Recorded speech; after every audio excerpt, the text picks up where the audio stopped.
깨어남은 여행의 끝이 아니라 시작이다. 오늘날 세계적으로 점점 많은 이들이 영적인 깨어남을 경험하고 있다.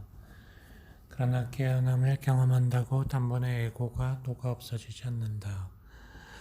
오히려 우리는 우월감에 취하거나 일상으로부터 도피하거나 허무주의에 파묻히는 등 에고에게 더욱 거세게 휘둘리게 될지도 모른다. 황홀경 속에서 마냥 행복하리라는 순진한 기대와 달리 깨어남 이후의 삶이 얼마간은 꽤나 혼란스러울 수도 있다는 것이다. 이 책은 스쳐가는 깨어남으로부터 머무는 깨어남에 이르는 여정과 이 두 상태 사이의 경험적 차이를 명쾌하게 설명함으로써 그 사이에 있는 구도자들이 착각과 오해와 자기 기만이라는 함정에 빠져 옛 습성으로 되돌아가지 않도록 손잡아주는 길잡이가 될 것이다. 깨어남이란 가속 페달에서 발을 떼어버리는 것과 같다. 하지만 자동차는 아직 동력, 즉 가르마의 힘을 가지고 있다. 그것이 멈추는 데는 시간이 걸리며 우리는 그 전에 다시 가속 페달을 밟지 않도록 하는 법을 배워야 한다. 아디아 샨티는 평화와 자유를 추구하는 이들에게 이 생에서의 해방의 가능성을 생각해 보기를 권유한다. 그는 14년간 공부해온 자신의 선사의 요청에 따라 1996년에 가르침을 시작했다. 그 이후 많은 구도자들이 아디아 샨티와 함께하면서 자신의 본성으로 깨어났다. Emptiness Dancing, The Impact of Awakening, My Secret is Silence의 저자인 아디아 샨티는 조기의 선사들과 아드바이타 베단타 연자들의 가르침에 비견되는 자연스럽고도 직설적인 이론론적 가르침을 펴고 있다.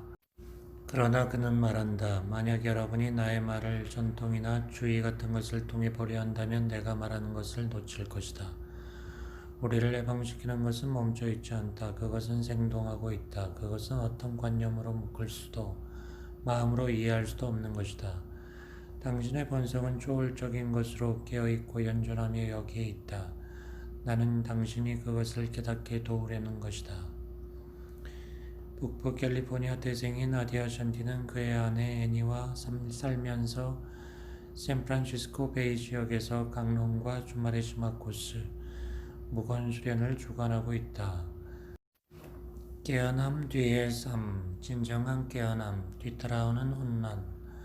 찾았어. 그런데 잃어버렸어. 삼사라를 거쳐 열반에 이른다. 숨은 곳에서 완전히 나오기, 흔히 보는 착각, 감정, 고착 상태. 삶 자체가 우리를 일깨워주는 거울이다. 깨어남의 에너지적 요소. 깨어남이 마음, 가슴, 아랫배를 관통할 때. 노력인가 은총인가, 본연의 상태. 결혼식 이야기 아디아 샨티와의 인터뷰. 2004년 가을에 아디아 샨티를 만났을 때 나는 영적 깨어남에 대한 그의 신선한 가르침의 방식에 놀랐다. 그는 자신이 속한 성가의 맥을 존중했지만 어떤 특정한 스승이나 구도 방법에 의존하지 않는 것이 중요하다고 말했다. 대신 우리 자신의 직접적 경험을 들여다보고 자기 삶의 영역을 두려움 없이 탐사해가는 것이 얼마나 중요한지를 역설했다. 그는 또 영적 깨어남이 동굴 속에서 수십 년 동안 명상을 했다든가 특별한 수행복을 입은 사람들 같은 선택받은 소수에게만 나타나는 현상이라는 말은 신화에 지나지 않는다고 말한다. 나아가 그는 깨어남이 희귀한 현상이라는 신화야말로 실제로 우리 자신의 발견을 가로막는 장애물이 된다고 말한다. 그로 인해 우리는 진짜가 아닌 스스로 부여한 제약을 믿게 되기 때문이다. 나는 아디아가 한 물결의 꼭대기에 앉아있는 이의 관점으로부터 이야기하고 있었다고 생각한다. 우리 시대에 이르러 부서지기 시작하고 있는 물결 위에서 말이다. 1장에서 아디아가 지적하듯 다양한 배경과 종교적 편력을 가진 사람들이 자기 삶에서 가장 중요한 변성의 경험으로서 영적 깨어남, 우리의 본성은 모든 것과 하나가 된 생명이라는 확고한 깨달음을 점점 흔하게 이야기하기 시작하고 있다. 지난 몇 년 동안 이런 가능성에 대한 대중의 인식에는 하나의 전환이 일어난 듯하다. 영적 깨어남은 더 이상 엘리트만의 영역이 아니라 모든 사람의 손이 닿을 정도로 가까이 있다는 것이다. 20년 이상 영적 지혜의 가르침을 책으로 펴내온 출판인으로서 나는 깨어남에 대한 이 새로운 관심의 물결에 흥분되기도 하지만 깨달음이라는 개념에 흔히 따라다니는 혼란과 오해와 왜곡의 가능성에 조금은 염려되기도 한다. 사람들은 영적 깨어남이라는 단어로서 서로 다른 것을 의미한다. 나는 사람들이 이 과정을 통해 무엇을 얻게 되는지만이 아니라 그보다 더 중요한 것으로 무엇을 잃게 되는지까지 알고 있는지를 의심해 본다. 거기에 더해서 영적 깨어남이 점점 대중적 현상이 되어가는 동안 나는 많은 사람들이 자신의 깨어남을 예고의 관점에서 말하는 것을 봤다.